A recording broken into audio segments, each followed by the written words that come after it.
Welcome to the Morning Update. I'm Erin Ramsey. Australia's border reopening has been put on pause in the wake of the new Omicron COVID strain. 200,000 international workers and students were due to arrive in the country from tomorrow. The plan is now on hold for at least 2 weeks. 5 cases of the new strain have so far been detected in Australia, 4 in Sydney, 1 in the Northern Territory. Infectious diseases expert Professor Robert Boy says it's too soon to say if Omicron is more or less dangerous than other strains. Right now, it's only affected young people who always have mild disease.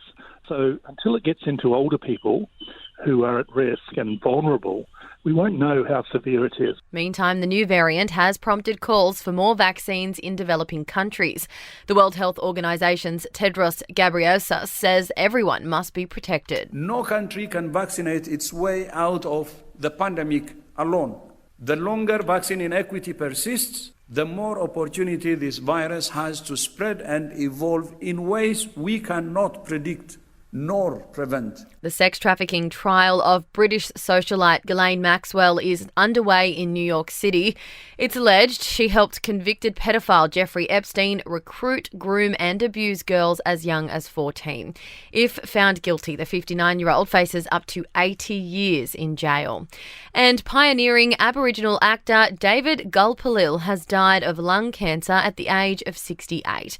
He made his name in the 1971 movie Walkabout and starred in Storm Boy in 1976.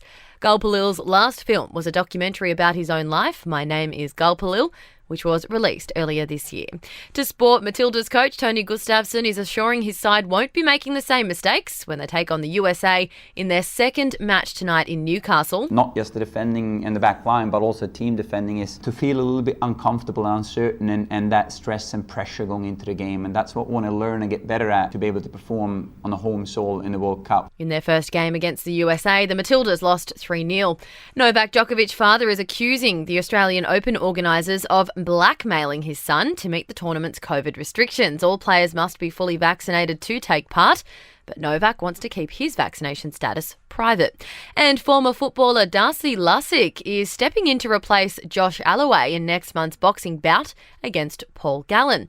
Alloway is out after testing positive to COVID, but Gallen isn't sure he was serious about the fight anyway.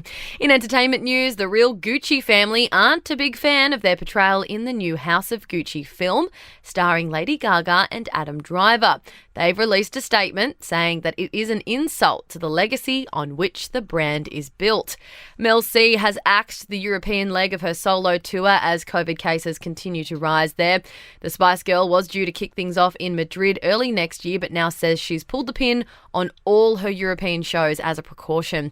And Leonardo DiCaprio has sold his home in Malibu for $10.3 million. That's $300,000 more than the asking price. That's your latest from the Nova Podcast team. We'll see you this afternoon for another episode of The Update.